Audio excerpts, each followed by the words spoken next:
Well, welcome to the Art of Photography, brought to you by B&H and Skylum Creative Luminar. And I'm your host, Vanelli, the Director of Education for Skylum. Now, our topic today is the art of travel photography. And I have one of the most incredible photographers and educators to help us with this topic today. Please welcome Scott Kelby. Hello, Scott. Hey, V. Hello, Mr. Vanelli. Nice to see you. So, people, when you're watching this, just imagine like you're sitting with good friends around just, like a coffee table, and in some places you're asking us questions about travel photography. So we're trying to keep it as casual as you want it, but please make sure you ask questions because I mean, Scott, I can't tell you how many times have I always asked you a zillion questions coming up through for the last 20 plus years. I know, but so many of them have been based on state capitals that I don't know if it's really going to be that interesting to this crowd. I don't know. So, well, you have an incredible presentation for us. So I'm going to let you take over and share us. Well, thanks, V. That doesn't put any pressure on me. All right, I'm gonna share my screen here. It's going to take just a second for it all to work, because it's only 2023 and the technology isn't 100%. So hang on, don't move, don't breathe, don't make a sound, and we'll see if this works. Are you seeing my image full screen? Yep, we got it. All right, let's go. All right, so Mr. V, my friend V, you may know him as Vanelli, asked me to share some travel photos. And this is one. This is a travel photo. And so I have a number of them we're going to go through, and we'll start with this one. This one was taken in the middle of nowhere, Guilin, China, and so we hired a fixer. Now, if you're not familiar with what a fixer is someone that you pay to get you access to places and things that you would not normally get. And so a fixer will get you in. For example, I was in Rome and we hired a fixer. And I meet the fixer and she says, okay, our first stop. And she says, we're going to go to this church. And she shows up. We show up to a small church in the middle of nowhere. And I don't mean middle of nowhere, it's in Rome, but it wasn't one of the big famous churches and all. She shows up. The priest shows up at the front door, unlocks the door and says, have a nice time. And we walk in and it was incredible. It was unbelievably, it was a small church, but absolutely gorgeous. That's what a fixer does. The fixer gets you into the Royal Albert Hall in London, or the fixer gets you, drives up to a gate that's locked and no one's allowed on private property overlooking the Golden Gate Bridge, and then you just drive right in. So that's what we have here. We have a fixer that arranges the fishermen to come out into this lake at dawn. Getting to this lake is sketchy. So from where our hotel was, you take a bus for an hour, and then you switch to a different bus, a smaller bus. Then you go another hour, then you hike, and then you get on a raft that looks just like these, but with a lawnmower engine on the back. Oh my God. Now picture it's complete darkness. You don't know where you are. It is early in the morning, complete pitch dark. And you realize at this point, this is probably where I'm going to die, because you're just alone. I mean, if this thing goes over, it flips over, anything bad happens, it's the last that anyone will ever see you. But then you take it out to another area and you hike a little more, and then you finally get to shoot these fishermen, and they light their lamps and the whole 9 yards. Now you do get to direct, and we had a translator there, so we could move them into position and arrange them and stuff like that. And then you're waiting, of course, for the sun to start coming up, which you're seeing here a bit before sunrise. Nice. Now, Scott, you mentioned a fixer. I mean, how do you find a fixer? It's tricky to find a fixer, to be honest with you. When I'm trying to find a fixer, it's a lot of research on Google and Facebook. Oh, one of the best ways I found is to see someone who obviously had a fixer.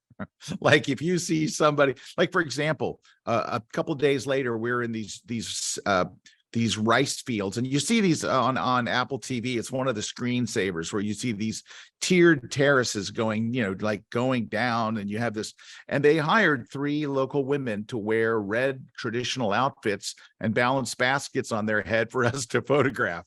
So fixers do amazing stuff, but you have to search for them. So if I saw a picture of the rice paddies with these women walking through there, I'm like, yeah, this is probably set up, So sometimes you can reach out to the photographer that you saw that and said, hey, do you know someone in that area?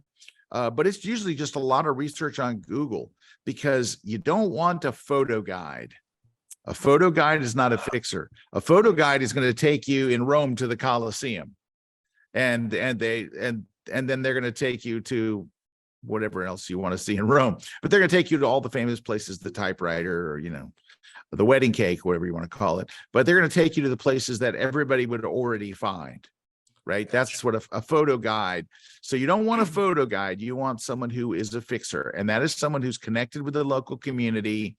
And a lot of workshops will use a fixer, right? So it just takes a bit of digging.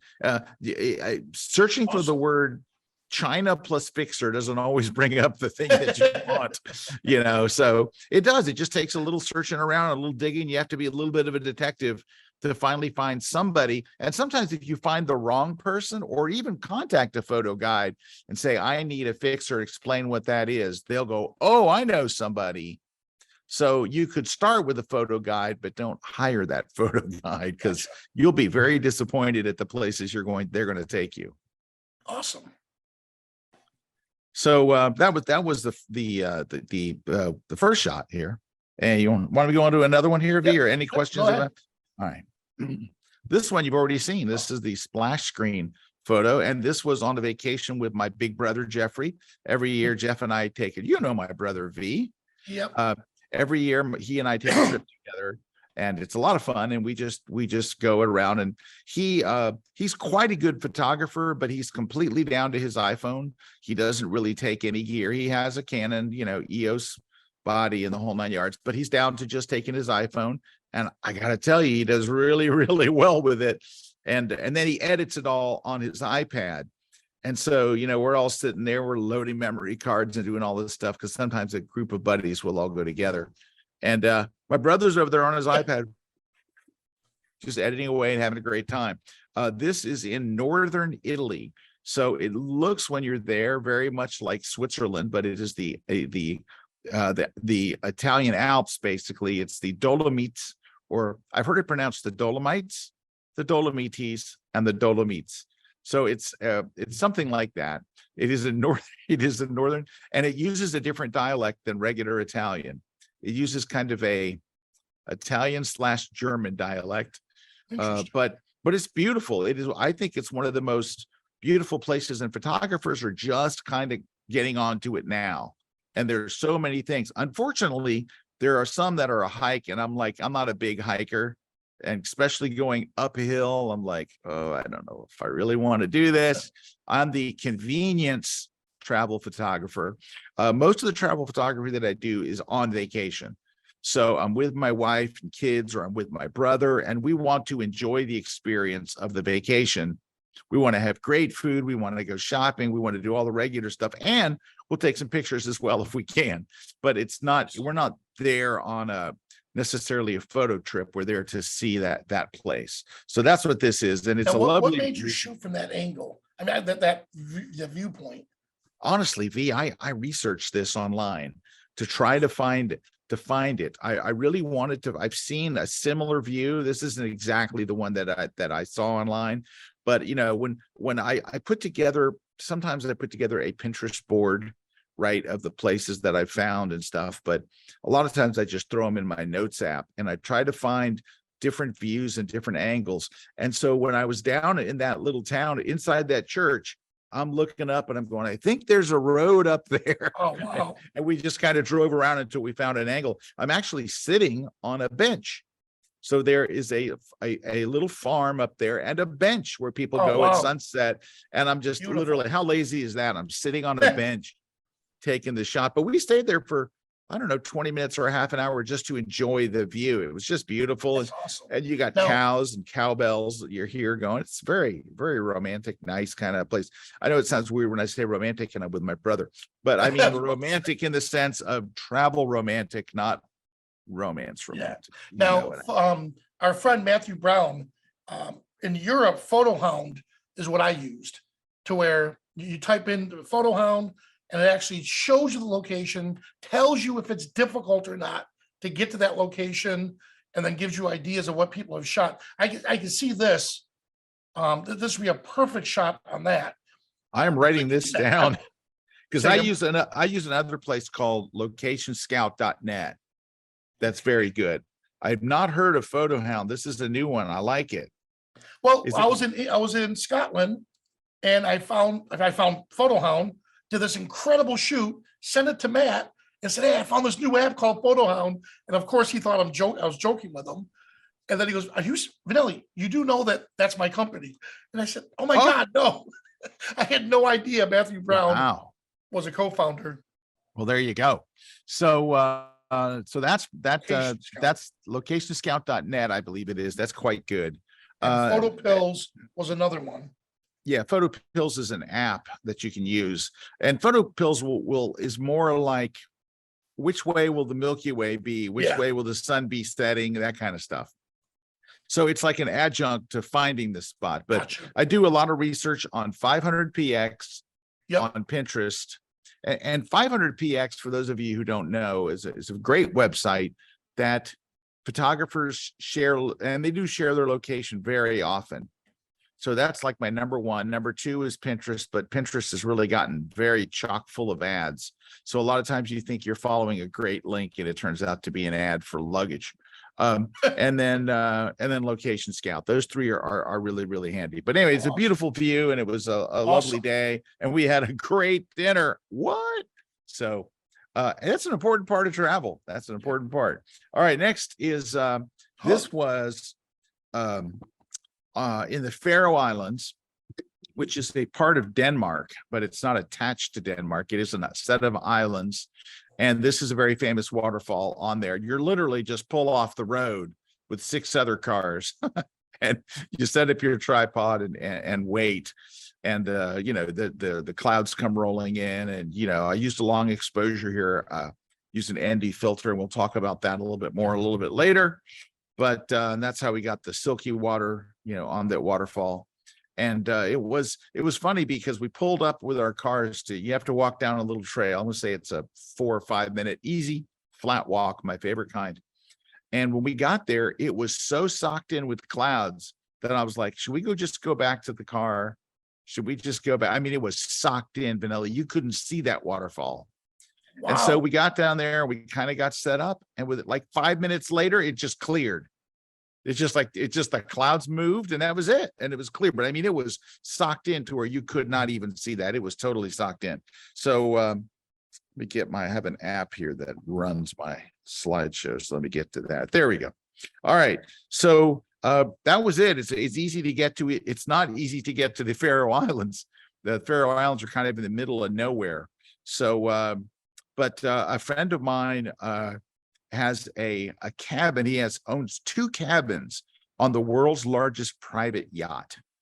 All right. It's called the World, and it goes around the world the whole year. And he heard me talking on my podcast of how much like the Faroe Islands were on my to-do list. And he saw that the ship was going there and he invited myself and my brother. And we flew to Dublin. We flew to Dublin, caught the boat there, and wound up going to the Faroe Islands, which was such a wonderful treat. And it's beautiful. It's very, very nice.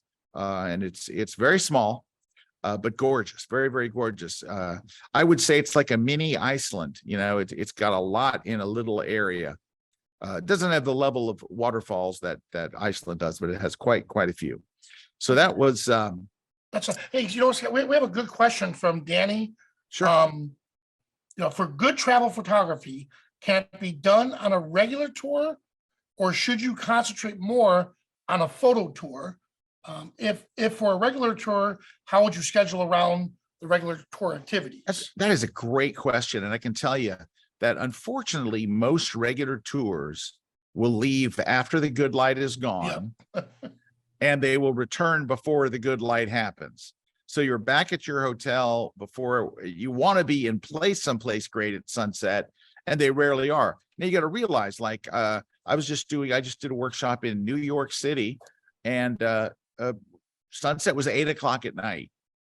you know, at 8:15, I think your tour is way back at the hotel by then. So getting a regular tour is very, very challenging. However, here's what you can do. You want to get up early, and I'm going to talk about that a little later. You want to get up early before the tour and go shoot. Then you can take the tour. When the tour gets back to your hotel, you need to have a location already picked out for sunset and go there yourself. Take a cab or take a bus or whatever, because honestly, you're going to be you're on that tour. Yep. You're not going to have enough time. They go, we're going to stand here for 15 minutes and shoot the same scene, which is an unchanging scene. They won't stop at some places that you wish they would. You'll drive past some place and you're like, oh, that would make a great shot. And they just drive right past it because they're not really thinking photographically. Now, if you hire a photo guide, they will take you to better places. But if you look at the times, I've looked at them. Yeah. They start at, 9:30 in the morning or 10 a.m. And you're like, well, I start off shooting at bad light and I end shooting at bad light. So you're going to wind up going to a lot of cool places in the worst possible light. Yeah, that's where, if you're going to invest, in my opinion, if you're going to invest that kind of money into a trip, make it a photo tour. Not photo tour. Make it go with an actual group that's going to teach. Yes, this photo tour that actually teaches the class itself there. Because not only that, you can also ask other people for advice. You share ideas back and forth. Oh, it's all the difference in the world. I do 3 a year. So I've done, I got London in September coming up, but I already have done New York and I've already done Lisbon. And dude, the bus leaves our hotel at 4:45 a.m. We hire a private coach and a driver. At 4:45 a.m. we're pulling out. We're on location. We're set up and ready to go early. We're on location for sunset, 45 minutes before sunset, ready to shoot. We're in the right places at the right times. And it does make all the difference in the world, because if you want to get, beautiful travel pictures, it's like anything else. It's like any genre of photography. Every genre looks great. I don't care if it's product photography, food photography, landscape, travel, portraits. If they're lit beautifully, they look great. Beautiful light is king. Awesome. So, all right, I'm going to roll on to another shot. So this doesn't look like it, but this is taken in Tokyo. And this is a footbridge. This is the cables for a footbridge. And then, of course, I made it black and white and I made the sky dark. And a lot of times I'll do a long exposure to get this look. Now, I have to give some credit here. This style is not mine. And there's a very famous photographer that inspired this shot, not from Tokyo. I was taking my son to a store that makes robots. he collects these robots that you build. And so I was taking him there and I saw this and he and I took a train back out there. So we were on a family vacation and I told him, I said, we can shoot this any time of day because I'm going to make it black and white. I'm going to turn the sky black, which is very, very easy to do. In fact, if you do it in either Camera Raw or Lightroom, you just choose one of the, black and whites that are very, very dark, one of the black and white profiles, and there's an amount slider. If you drag the amount slider to 100, sky usually turns black. So anyway, now I'm going to mispronounce her last name, certainly. In fact, let me look it up and see if I can do a better job. It's Juliana is her first name, which I know is a popular name with you, V. Let me find her name. And I want to at least take a shot at pronouncing it right. And she's really good. And she's famous and she does workshops. And let me see if I can find her. Hold on one second. While you're doing that, there's another question about camera bag. And for travel, there's so many out there. That's where I would recommend talking to the B&H folks because they're knowledgeable. When I call, they don't know who I am. I just call as a customer and I'll say, hey, I'm planning to do this trip. What do you recommend? And I can't believe I got you. They are. Dude, I got you. I'm going to recommend a travel bag. I got the ultimate travel bag. That's coming up. I got you, bro. I got you, V. All right, I found her. So her name is Julie. It's 2 words. Julie Anna Gasparro. And that's Okay, that I'm probably not saying it right, even though I looked it up.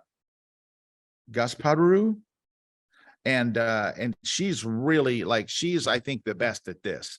This is a quick version of what she does, which is, you know, very lengthy and all, but she does lead workshops. They do architecture. So she's an expert at black and white architectural photography, and she's really good. So I was looking for this kind of thing. She does stuff like this. So I want to give her credit because she was what inspired the shot. Without her work, I never would have taken this shot. So hats off to her. She's terrific. I don't know her. I've never met her or anything like that, but I know that I follow her work. So Awesome. let me get Yeah, back. when you to have time, I'll get that from you. We'll put it in the description. Yeah, and I can spell it properly and all. Okay. This is in Lisbon, my first trip to Lisbon. I So didn't see this one.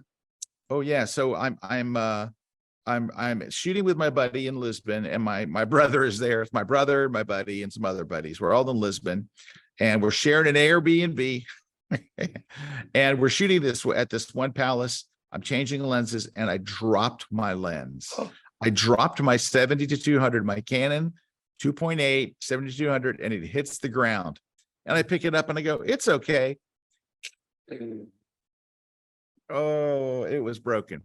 Oh. So luckily I'm a, you know, Canon CPS member. I contacted Canon and they arranged for me to have a 70-200 loaner in Lisbon.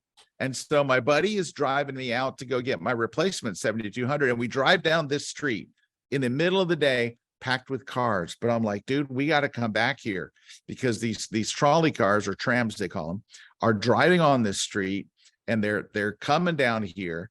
And I said, this could be a timeless shot, you know, where it's not, doesn't look very modern or anything and all. So I did. I came back the next morning at dawn, got up early, hiked down there. There's no other cars, because in the middle of the day, there would be cars lined up behind there, and it kind of kills the shot. But this way you get the nice lighting. Now, I just missed, you see the street lamps above the car, they were on like 5 minutes before. But to get the right positioning and all that stuff, I had to kind of go with this shot. Though I probably could have just gone into Photoshop and turned those lights on, but that's cheating, isn't it, V? No, not with Magic Light. Not even though, that's right. That's right. Magic Light would do this. Oh, well, this may be the last time anyone sees this photo looking like it does now. It might look better the next time you see it. This next one was taken in, this was in also in Gui. This is one of those fishermen in Guilin, China. There he is. And he posed for us doing this. He's smoking and letting us watch. And, you know, we're saying stuff like, you know, this isn't good for your health and all. He doesn't speak English. It was no problem. So he just kept right on with it. And there's just really, there's nothing much to it except for a nice black and white conversion, which, you know, I don't do a ton of black and white. And here I've shown you 2 black and whites, but sometimes it's just the right kind of photo. You know, it's screaming to be black and white. And I think this was one of those. Another black and white, since I never do black and white, here's another one. This is in Abu Dhabi. So this is a very short drive from Dubai. And you can literally just, it's my brother and I, it's me and my brother. And you just drive. It's just like a 45-minute drive, maybe if it's even that, from Dubai straight down the highway. Beautiful, nice highway. It's the largest mosque in the world. It's absolutely stunning. You can't tell, but the mosque itself is white. It's completely white. So I converted it to black and white here.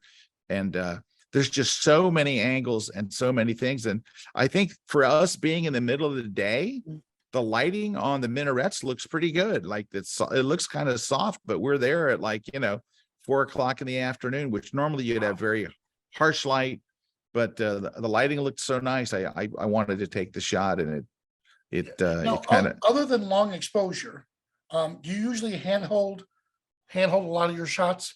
Oh yeah, this is handheld. Absolutely. In fact, I would say, except for the bridge, I think I shot on my tripod. In fact, I'm certain I did, because I wanted to do a long exposure.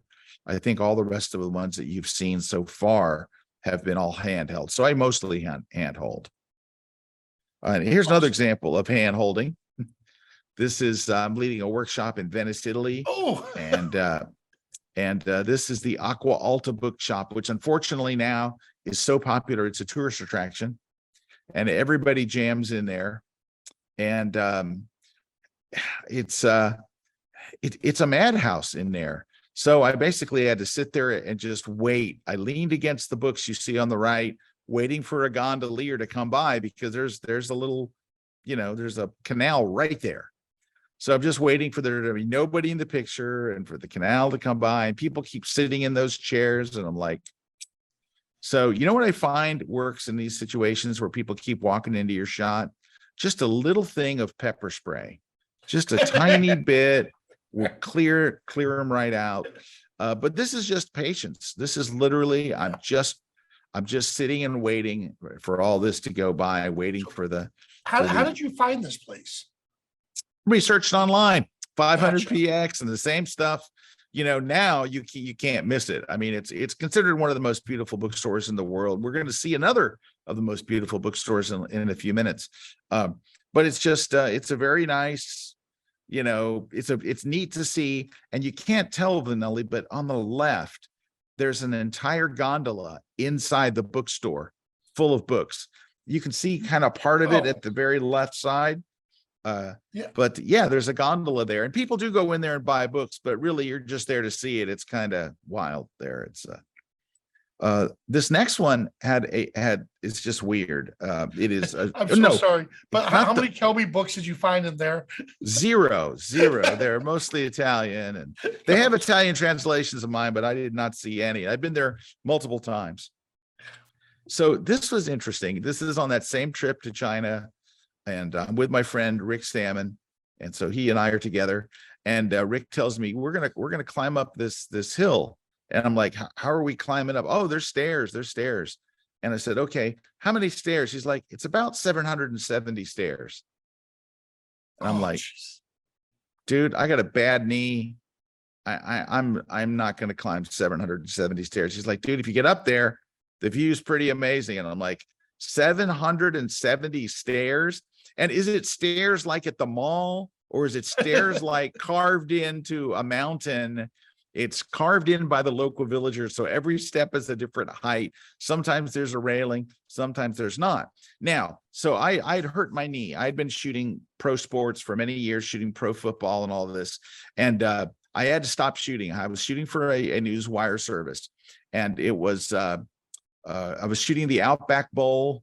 So I think it was South Carolina Gamecocks versus I forget who, but the game's over. They're celebrating it. It's a center field. Gamecocks won. They're holding up the trophy. Everyone's excited. Everyone's cheering. Confetti everywhere. I'm down shooting with my wide angle lens, getting these shots.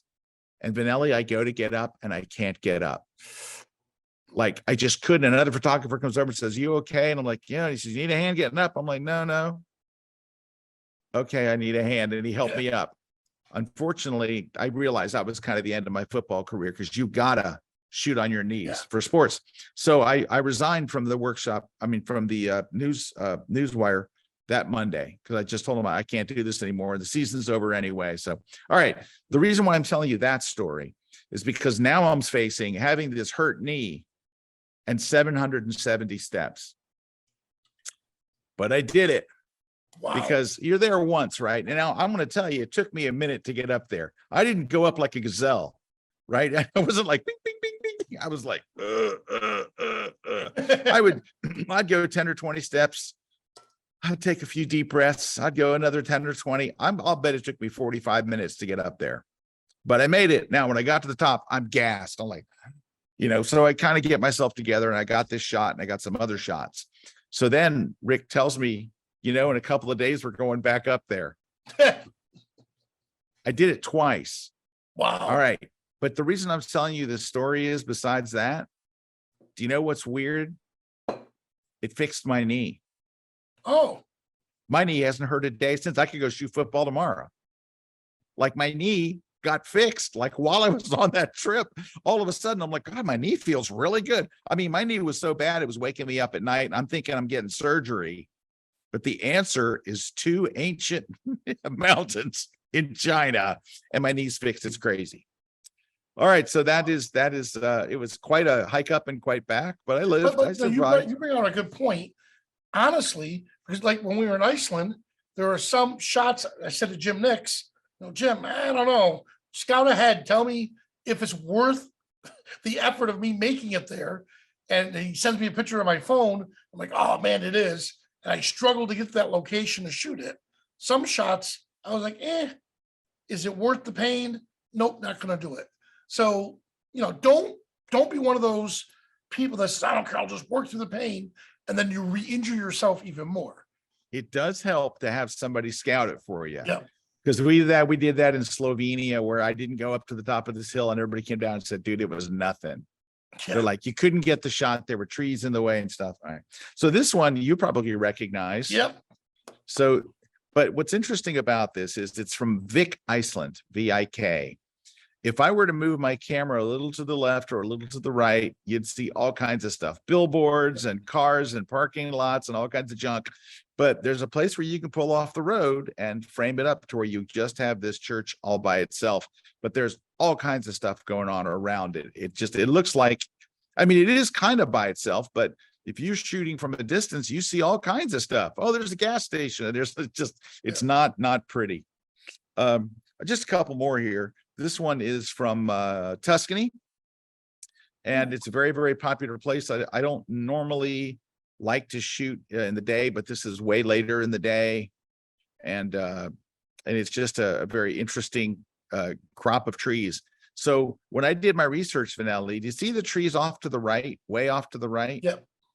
I thought those were the right trees. So I hiked all the way up to the top of there. It was kind of a no fun hike. And then I got up there, and of course I realized once I got there, these are the wrong trees, and came back down, and then my buddy and I just kept looking at places until we finally walked to this place, which is you have to go down a bridge. You walk across a bridge with cars going, and then you step over the railing, and then that's where this shot is. Nice. This one is, I shot with my friend Serge Romilly. So, my wife and I went to go hang out. Serge and his wife are friends of ours, and we went to France. And Serge lives 4 hours from here, and he's never been. This is Mont Saint Michel, and he'd never been. I'm like, dude, you live 4 hours from this magical monastery on an island, and you don't go. And so we go out there, V, and you see the walkway to the left. It is raining for 4 solid hours. I mean, raining and cats and dogs for 4 hours from the Charles de Gaulle airport in Paris, all the way there. We get there and the cloud starts to break. And I'm like, let's just make the walk. It's 30 minutes. It's flat. Let's do it. We did it. By the time we got there, look at the sky. So sometimes you just get lucky, but we get there and we want to walk out because this shot, you only get the shot from being not on the island. You have to be off the island, right? So we start to go out, and there's a big sign, Vanelli, and it says danger quicksand. And so we're like, well, let's go. And our wives are like, no, danger quicksand. We're like, come on, it's not quicksand. We're like, that's crazy, And they're like, no, you're gonna die out there. Oh, come on. And then we got lucky, Vanelli. We look out way out there, and there's some other stupid photographer. We're not the only stupid ones. There were some other, and I go, look, they're not dead. They're not in quicksand. And our wives very begrudgingly gave us the stern looks, but kind of gave us well, okay, but they were not happy. So we go out there, and here's what we found, it's quicksand. So if you stop, you won't go down to your neck like in the movies where you're like grasping for but what happens is you sink down like 12 inches, right? Maybe a foot, 8 inches. But Vanelli, you cannot get your feet out. You're stuck. What happens is we're there at low tide. At some point here, all of a sudden that tide comes in, and they say when it comes in, it comes roaring in like horses, like the speed of horses. This thing, a month before we got there, a woman died out there who got stuck. Luckily, I was with Serge, and so I'm out there shooting, and I put up my tripod, and I'm telling Serge, I go, Serge, my tripod's sinking. He goes like, dude, it's not your tripod, it's you. And I was stuck in there, and he pulled me out. So what we realized is you just keep moving. You don't stop. You put your tripod down and you keep moving. Then you come by and you aim it real quick, and then you keep moving. And then you take the shot and you keep moving. You just don't stop. And you don't go without a buddy. I would never go out there. It wouldn't hurt to have two buddies, because if your buddy and you get stuck, that's where you die. So it's a bit dangerous. The quicksand is appropriate. This one is in Norway. I think it's kind of obvious, the Lofoten Islands, which is mispronounced, but obviously pronunciation is not my not my key. Excuse me. And this is a very famous shot. You're shooting from a bridge, and it's a long exposure, which I'm going to talk about those in just a second. And if I ever want to get there, I better start getting to these tips. This is in Prague. We hired a ballerina. She is a wonderful ballerina with the Prague National, the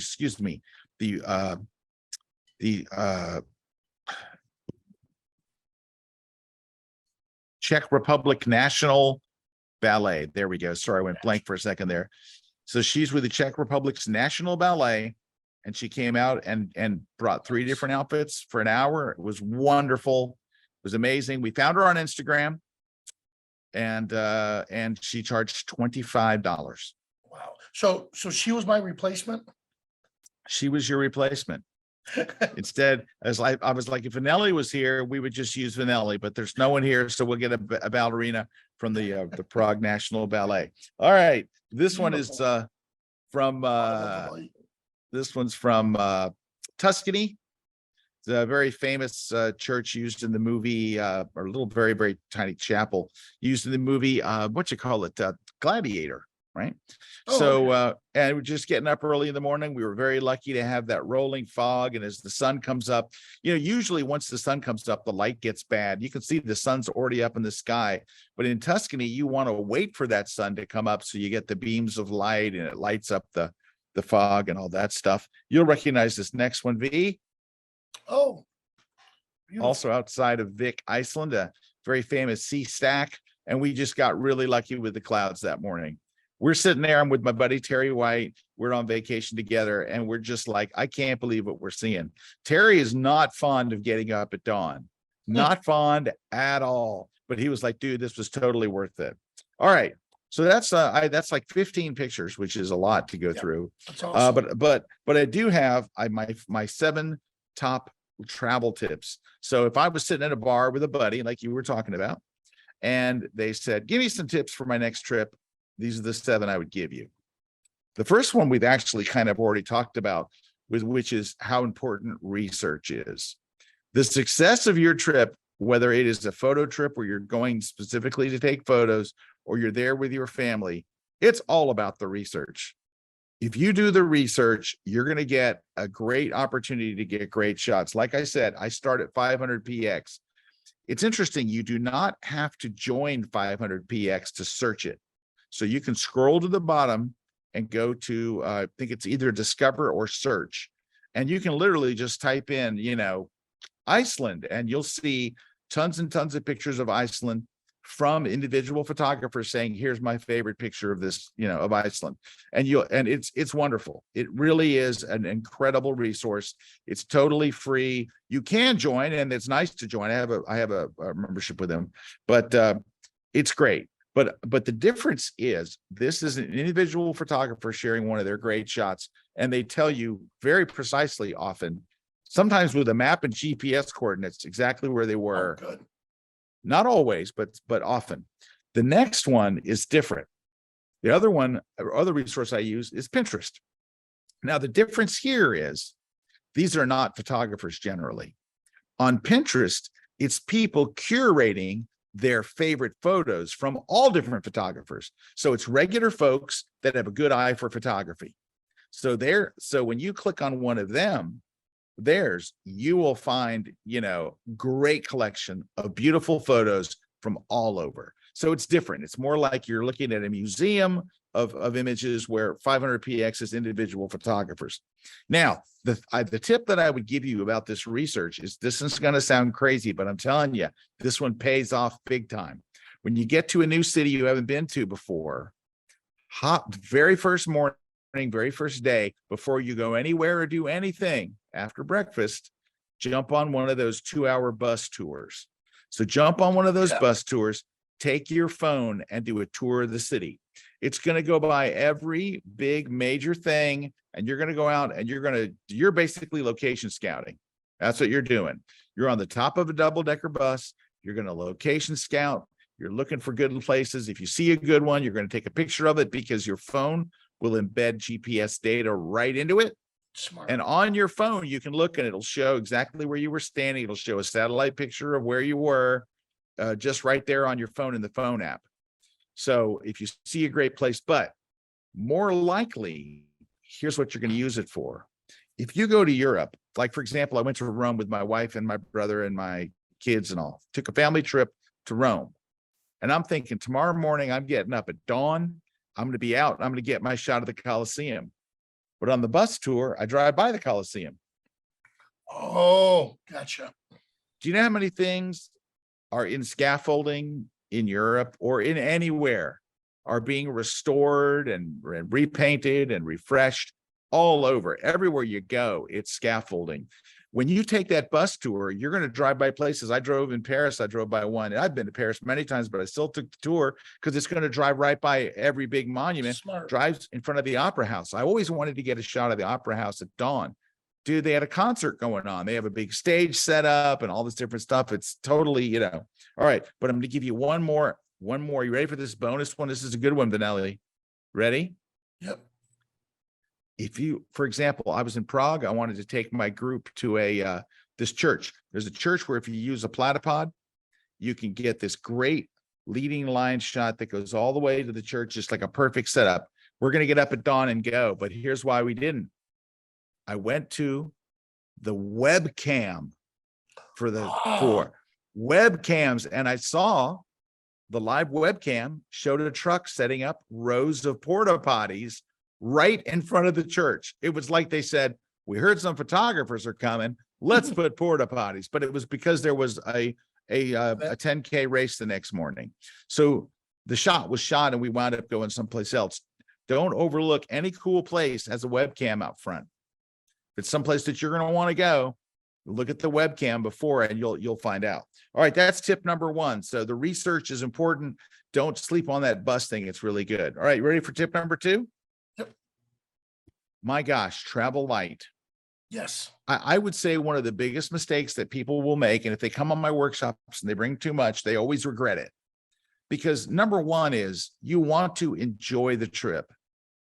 And is there a possibility that you're going to be somewhere and go, man, I wish I had my other lens? Maybe, but I'm going to get you around that. My rule is this. I'm taking just one or two lenses, period. That's it. Now, if you can get away with one lens, I promise you, your entire trip will be better. Here's why.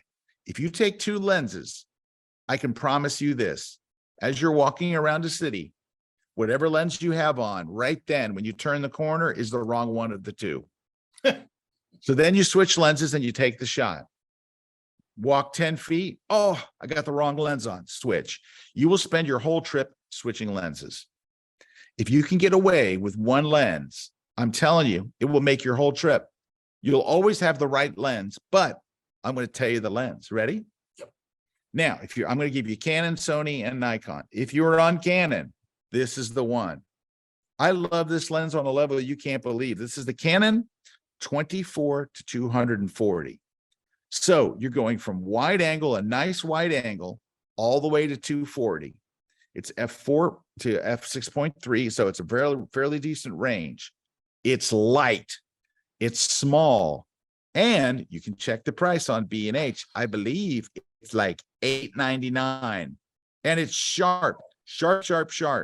What an incredible thing. You've got this one lens. I take this one lens. That's pretty much it. Unless I know I'm going to shoot a particular interior where I think I would like an extra, that one day I'll take my second lens, but this is my lens that stays on my camera all the time. 24. Now, if you're a Sony shooter, they make the exact same lens for mirrorless. Of course, the Sonys work on mirrorless. Their mount is the same. 24 to 240. Sony makes it. Nikon makes close for their Z mounts. They make it 24 to 200. I So just it's got not, it's not quite 240, but it's a very good lens. It's sharp, it's lightweight, it's all the same things. It's right in that same price range. And oh my gosh, everybody that I know that has it loves it. Now, if you had to have a second lens like Scott, I cannot possibly go with a second lens. What would I recommend? I would get, well, for Canon, I would get the 14 to 35. A lot of times you can get a 16 to 35 or even a 15 to 35, like from Tamron. But this is a great lens, and it's f4, so it's lightweight. It's wonderful. And when you shoot this, you're shooting ultra wide. So you're going to be at 14. You're not going to use the 35, to be honest with you. You're going to be at 14, right? That's why you bought the lens. You didn't buy the lens because it's 35. You bought the lens because it's super wide. It's 14. And it'll cover a great range. So these are the two lenses. If I do take two, and I will not take more than two. I feel good now because I have both of those lenses for the Skyrim trip in Iceland. We're doing the Luminar Adventure Tour. I believe it's the end of August. This is all you need right here. I don't even know if you need the 14 to 35, but I mean, you can take it because you're Vanelli, you're a big, strong guy. Well, I also want the care. 85 just in case I'm going to do portraits. Dude, you don't need that 85 to do portraits. You can do the portraits with the 24 to 240. Don't take that third lens, Vanelli. You're going to regret it. Now, we haven't even got to the regret part yet. I haven't got to that. All right. All right. So if you have this range of 14 or even a 16 to 35 and a 24 to 240, you've got everything covered except for a very slim range. The only range you're missing with these two is a range you're probably not going to shoot in, 35 to 70. For travel, you're not going to, the only lens that you would take to cover that missing thing is you already have 35, right? You take a 50. And you know what? When you go out shooting travel, you don't see anybody shooting a 50. And if you do, that's because they're losers. So you're not going to see anybody out there. All right. So here's what we're going to take. Here's what we're going to do next. This is the strap. Oh my gosh, this strap is amazing. Yeah. A guy turned me on to this strap 13 years ago at my worldwide photo walk. It goes across your body so your shoulder does not get tired. Also, you're never going to miss the shot because it's right there at your side. You just reach down and shoot. You don't have to take it off your shoulder or any of that stuff or around your head. It also has a pouch on it to hold a backup battery. So, Vanelli, when I leave my hotel, I have this strap, my camera, my backup battery in the strap. I don't have to take a camera bag. I got one lens that does it all, a 24 to 240. I have one thing. I have no camera bag. Do you know how great it is to go on vacation without a camera bag? Because you have to protect your camera bag. When you're traveling, people know that bag is full of stuff and they will steal it. Dude, I could tell you a million stories that people have told me and friends have had happen to them where they lose their camera bag. I've had them lose every bit of it before day one. So if you don't have to take, now, if you take two lenses and you think you might be changing, I have the ultimate dream bag. It's this one, the Think Tank Photo Turnstile 10. This thing is a dream, because it will hold two lenses and your body, and you can't see, but it has a pocket for a platypod. I can put a ball head in there, a cleaning cloth, and my ND filters, all in this tiny little bag that fits around your waist or goes over your shoulder. Now, the reason, so I carry it over my shoulder, like you see here. When it's time to change lenses, you swivel it around like you see on the right. You open it up and it's right in front of you. Take a look, just like this right here. Yeah. It's so easy to change lenses right there. You swivel it around, and here you can see that pocket. You see the word tank right behind the lens. There's a pocket there, and your platypod slides right into there. So here's what I actually have in my bag. I'm going to have my cameras already over my shoulder. So I'm going to have a secondary lens. And by the way, it will hold up to a 70 to 200 for your secondary lens, but don't go on vacation with a 70 to 200. Anyway, it'll hold my ball head, my platypod, my ND filters, my cleaning cloth, all that stuff. And it's lightweight and it's easy to use. And because it goes across your body, no one's going to rip it off your arm and go running. I'm telling you, this bag is it.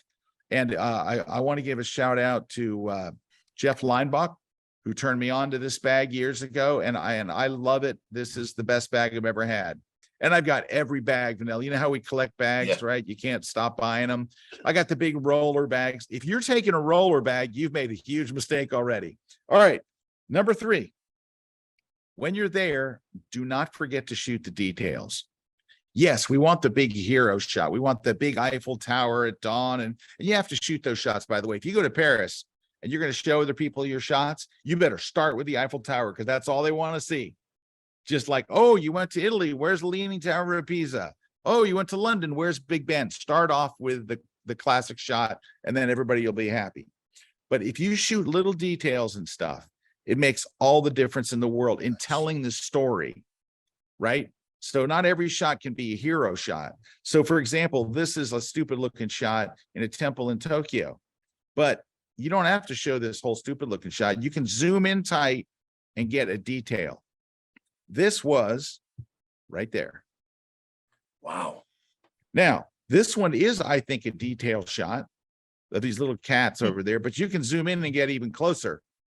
You know, I think zooming in tight and getting details, just someone's hands, just this little box. Now, this box by itself is stupid. Like, you're like, what? But in the context of telling your story, it works perfectly. So it was Joe McNally that brought this. He said, look, a photo by itself has a certain amount of power. When you put other images with it, it gains the strength of the story. And so I share my images on a thing called Adobe Express. You already have it. It's free with any of the Adobe subscriptions that you have, the photographer's bundle or the full subscription. Just go to adobe.express.com. And you can build these beautiful pages and lay out your stuff. It just takes no skill. It's drag and drop, and you can tell your story. It's the best way to share your images from a trip I've ever seen, ever. And here's another one. Look at these, all right? None of these shots is a hero shot, right? Look, it's the restaurant door. It's the menu written outside. And then it's a French onion soup. Oh, that soup was so good, Vanelli. They're all simple detail shots, but together it tells the story. Nice. And so don't skip those detail shots, the little things. This is in a store just walking by. Don't skip those little detail shots. Look at the strength that they get when they're together.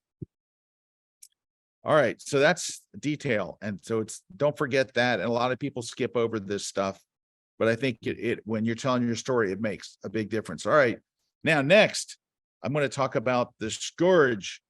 The worst thing of travel photography. Ready? What's the worst? Hands down, tourists.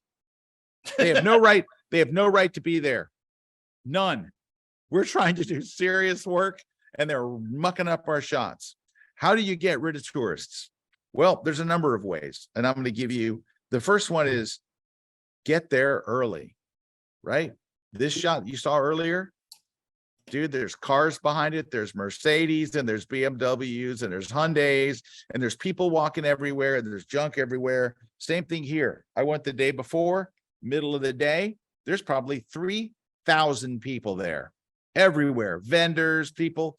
Get up the next morning, be the first one in the door. There's just me and this woman right there. Get up early at dawn. There's no boats cruising around. There's no people anywhere. All right. So that's tip number 1 of 4 for getting tourist-free shots. Tip number 2 is take the tour, but take the last tour of the day. So if you want to go to, like, I went to for example, the Opera House in Paris. It is a mob scene. And there's this one hallway, Vanelli, that looks like it's in the Palace of Versailles. Absolutely beautiful.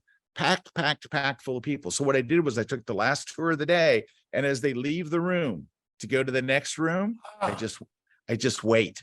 Gotcha. And everyone's gone and the thing's clear because we're the last tour. There's nobody there. Now they do come out, and when they realize you're doing this, they come and go, Monsieur. Yeah, and you're like, okay, can I just take one shot? And they're like, American, go ahead, and then let you take it. All right, so that's the last one out trick. Oh, by the way, here's the shot. Oh, gorgeous. 20 minutes before, 100 people in this hallway. 100. All right, number 3 is do a long exposure. Put an ND filter on, wait for 5 minutes, take a look. 500 people in front of me in this square. I got my camera down low with a small puddle of water. It's a tiny puddle. Camera down low. You can put it on a plot pot or even just set it on the ground. And there are hundreds and hundreds and hundreds of people there. Now, that was in the middle of the day with an ND filter. I think my exposure, Benelli, was 9 minutes with a 10 stop and a 3 stop in front of it. This is getting up at dawn. Same effect. Nobody there, but with better light.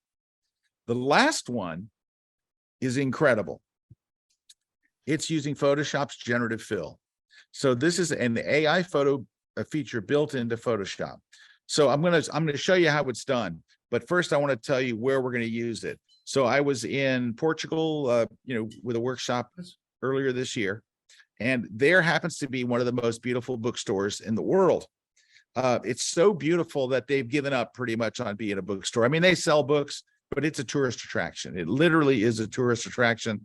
They say that J.K. Rowling was inspired to do parts of Harry Potter from this bookstore. And this is the line to get in. These people all have tickets. You have to go online and pay for a ticket just to get in the door. Everybody that you see there, except for maybe a couple of people walking away, are all in line to get into this bookstore. The problem is when you go in the bookstore, it's packed full of people. Packed, packed, packed. All right, Vanelli, you ready for this? Fire away. Are you still here? I'm here with you. All right. I'm going to show you how this works. I'm going to take one of these pictures that's full of people into Photoshop. And we're going to go and get the lasso tool. And you just draw a selection around them. And we're going to use this new feature called generative fill, which uses AI to assume what would be there. Now, all you have to do is draw a selection. Look at all this person ruining my shot. How about these people down here on the stairs ruining? People upstairs, you're ruining my shot. Over here, ruining. And then over to the, yep, look at these people standing here. Come on.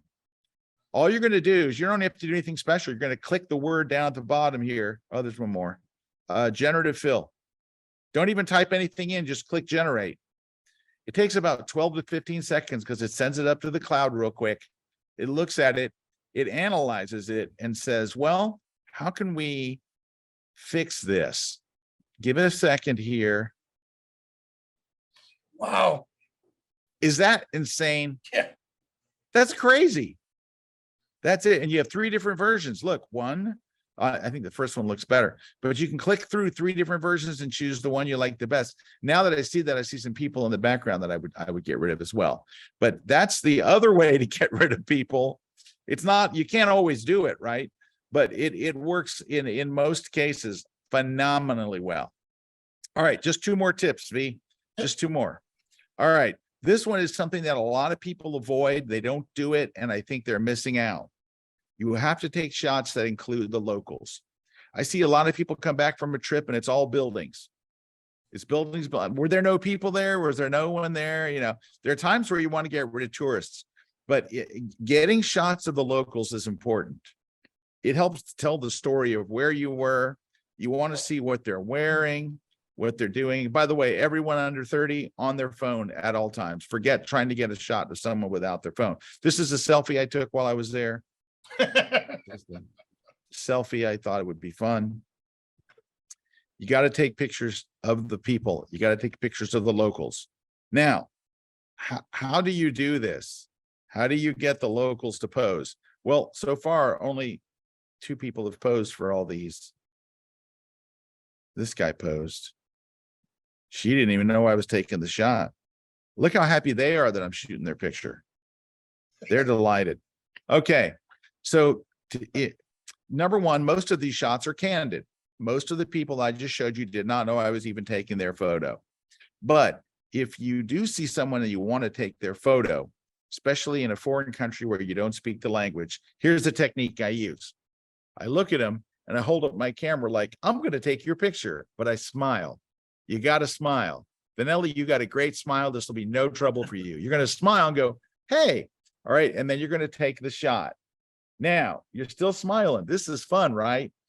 At this point, you've taken something from them. You've taken their image and you've shared nothing with them. So I turn the camera around so they can see it's their picture, and I slowly walk towards them, not aggressively, slowly go, take a look. And they see it. And a lot of times they'll laugh or they'll go, hey, great, or whatever. So then I haven't spoken their language. I don't speak most other languages. And so I'll just go like, hey, another one. And they're like, yeah. And they take a few more pictures, share the pictures with them. Now, I know photographers that will email them the pictures. If you can communicate, if they speak English, get their address and email them the pictures. They go crazy. And it also sets up the next photographer, right? To have that same experience. Number two is there's a little printer that you can get at B&H. It's a tiny little printer. And if you make prints, if you go to India and you make prints, there are very often times that the people you're making pictures of have never had a portrait of their children. And you take a picture of them with their kids, a mother holding their kid, dude, you'll have made their month. So that's make time to take pictures of the locals. It will round out your travel photography. All right. Number 6, I would take a filter. The only filter I take is an ND filter, a neutral density gradient filter. They look like this. All they do is fool your camera into the shutter staying open longer. Now you need to be on a tripod for this, right? And I take a very, very small tripod, the smallest, lightest weight tripod. I have a Gitzo Traveler, which is very, very nice. I've got some of the really light ones from Three-Legged Thing. And also I just got the new, for Christmas, my brother bought me the Peak Design, which is very nice. And probably the lightest full-size tripod you're ever going to find, with a built-in integrated ball head. That's pretty good. All right. Now, what's an ND filter going to help you with? It's going to make water silky. It's going to make fountains beautiful. You can use it for getting rid of tourists by doing long exposures like we talked about. It can make your sky streaky and stuff. So I actually have 2. So a 10-stop or a 3-stop. Now, I have a number of different ones. Over time, I've purchased a number of them. I would recommend these 2, a 10-stop and a 3-stop, because 10-stop is what you need in the middle of the day. 3-stop is maybe at dusk or something. And then you can put them together. You can screw one onto the other and get a really nice long exposure. The ones that I have right now are through Breakthrough Photography, but I just went and bought from our friends at B&H Photo the Case system, K-A-S-E. They're magnetic. Oh. So you you screw a ring onto your camera. It stays on there. You want to pop a 10 on, just click. Pop a 3 on, click. Pop a 6 on, click. You get a whole kit. Very nicely done. Very beautifully done. Not cheap. Not cheap. It's a little expensive, but everyone that I know is at bottom loves them. If budget is your concern, look at the filters. They're available here on B&H from Haida, H-A-I-D-A. They're made in China. They are very nice. And here's the key thing. Why do we buy nice ND filters? So they don't mess up your color. If you buy a cheap ND, or even some of the popular NDs, they shift your color. They put like a tint on it. It looks funky. None of the ones that I recommend do. They're all really good. So it gives you these long exposures. This photo that we saw earlier, the water and the sky movement, the silky water and the silky sky. There's the canal again. All those are courtesy of an ND filter, not to mention fountains and waterfalls and everything else. Number 7, and the last of my tips, Vanelli, is you'll like the shots best where you can simplify the scene. You saw this one earlier. What makes this strong is the simplicity of it. Anytime you can simplify the scene and clean it up where there's not a whole bunch going on, it's going to make a difference. Nice, simple pictures win. And you know what's weird, Vanelli? For so much of my career, I would look through the lens and I would think, I don't like what I'm seeing. What do I need to add to this photo to make it good? when the secret all along was, what can I take away Wait for to that. simplify this scene and make it easy?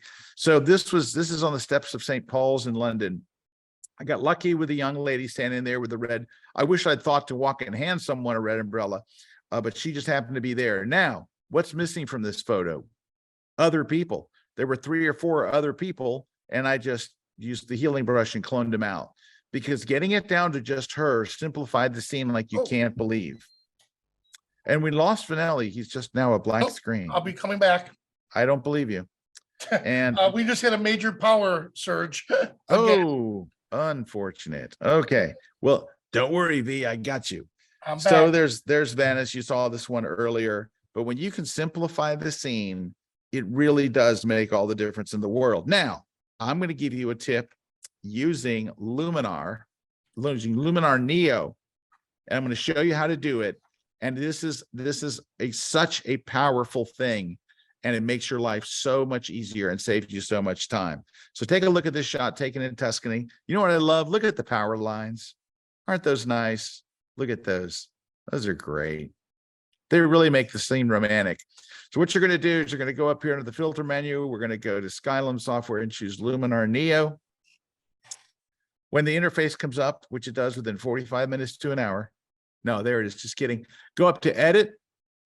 Go over here to erase in the list of edits. Right there, erase. And look, remove power lines. Oh, Joey. Click on it. Wait a couple of seconds. Wait for it. Wait for right here. Look right there. Oh, gone. Isn't that amazing? It is absolutely amazing. This is the AI stuff that people don't realize how this is going to impact us and help us. I think that is absolutely stunning. So that's my gig. Now I do have one more thing. If you dig stuff like this, and I know you do because you're watching a podcast on travel photography, I wrote a book, and it's called the Travel Photography Book. It doesn't necessarily have the catchiest name. It's straight up the Travel Photography Book, but it's one of my best sellers. Each page just covers one particular thing. So you can get it wherever fine books are sold, and it's very inexpensive, and it's and you recognize that picture on the cover probably. Awesome. All right. Hey, I do want to give you a wonderful tip. I wish I knew who did it, but it's right on the money. Travel is the only thing that you buy that makes you richer. So thank you, Vanelli, and thank you to B&H. All right. Any questions or anything, V? Yep. So I've been answering them all along. One thing I do want to ask is, you want to stop sharing your screen for a minute? Yeah. Oh yeah, I would be delighted to not share my screen. I'm tired of sharing my screen. Do you bring a second camera body with you?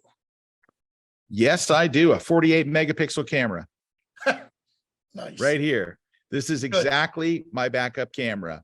It shoots RAW. It shoots 48 megapixels. It does stuff that my mirrorless and DSLR won't do. If my camera goes down, I've had lenses go down, I've never had a body go down.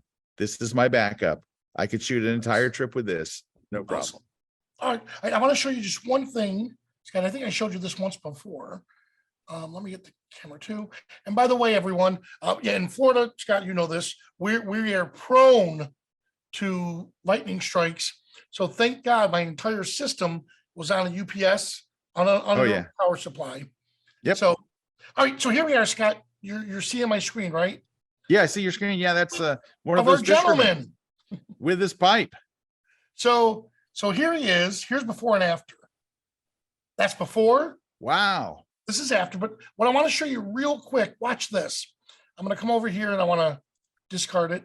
So we started with the original. Now, this magic light is what we were talking about before. As long as we use the magic light the way it's meant to be and not like this, I mean, he's the focus. He's the star. Right. This should be the supporting character in the movie. So I'm going to keep that up there. Size looks good, but in the warmth, but I do want to bring the number, there we go, of sprites, beams out. So now that I did this is my absolute favorite as a portrait photographer. That light would shine on him. Yep. So if we come over here to our portrait tools, and this is some black magic. Look at that. So I'm only lighting his face, Now, the overall scene itself, I do want to come over here to enhance AI, and I'm gonna do a global change to make the entire image look pretty, pretty spot on. But what I want to do is, if I were to shoot this, I would have wanted, of course, some blue hour, get a little creative. I will come in, let's just change, think of toning as split toning. And I just want to change it to blue hour right about there, but I don't want it on the man. So if I use Mask AI, it's going to analyze the scene for me. And the neat thing about this is it's going to find the man in the scene or the mountains or the sky. And then I could just select that and let that be my, right here, let that be my selection. Give it a second to grab it. And then once it grabs it, if I come here, I can show the mask. There it is. I want to invert it. Now, everybody or everything in the scene but him receives that treatment before and after. And one last thing, the vignette tool. With this vignette, what I love about it, I'll go to an extreme. Here we go. So I could put that center anywhere I want. I want them right about here. I'll dial back the amount, but the other thing I can do is add inner light to the scene. Now I'm going to dial it back just a bit, right to where, there we go. It doesn't seem like I did a lot, but look at the difference between Oh, no. before and after. I'll dial it back just a little bit more, just to add that extra enhancement onto him itself. So that was my quick, my quick tip on this was when you're out there photographing, don't photograph what you see, photograph what you want it to be. So photos you imagine. So think, I love this shot. This looks really cool. Like you said, Scott, and I loved it. Sometimes we're trying to put things in the photo. Well, think, you know what? The absence, what can I do to make certain things are different? And if I could change it in camera, by all means, fix it in camera. But if you can't, like we just did there, I mean, imagine putting an assistant in eel-infested waters just so you can put light on the subject's face. It's not going to happen. So, I didn't realize they were eel infested. Are they eel infested? Yeah, you didn't know that? No. I don't. But isn't it funny? We have the same quote model. Same guy, yeah. Yeah, so him and his buddy, him and his brothers. There's not a lot. There's not a lot of them, bro. No, but I'm sure they're out at their local pub. So what do you do for a living? I'm a model. No, really. Here's my pictures. Well, they used to be full-time fishermen, but that river got overfished. Oh, and that's what happened. They can't make a living as fishermen anymore. Gotcha. All right, real quick before we end, a couple things is, while you showed us what filters you bring, question was, do you ever use a polarizer on the trip? No. Now, and it's because most people misuse a polarizer. A polarizer is for cutting reflections. Yeah. So if you're shooting like a stream and you want to see the rocks in the stream, polarizer is great. Do not use a polarizer for the sky. Yeah. Don't do it. But that's what people do. They use a circular polarizer, and you're way better off to do that in post. You're way better off than using an ND grad. In fact, the only filter I use, period, is that ND. Nice. Well, Scott, hey, I want to thank you so much for taking time out of your busy schedule. Oh, my pleasure. That was fun. To be part of the Art of Photography tour. And I want to thank B&H and Skylum, creators of Luminar, for hosting this. So we have an 8 series, 8 topics that we're going to be dealing with. And this was the art of travel photography. And where our goal is for photographers to get the valuable knowledge and information you need when you're out there shooting. So, well, thanks again, Scott. Thank you, V. And everyone else, thanks so much for watching. We'll see you at the next travel adventure.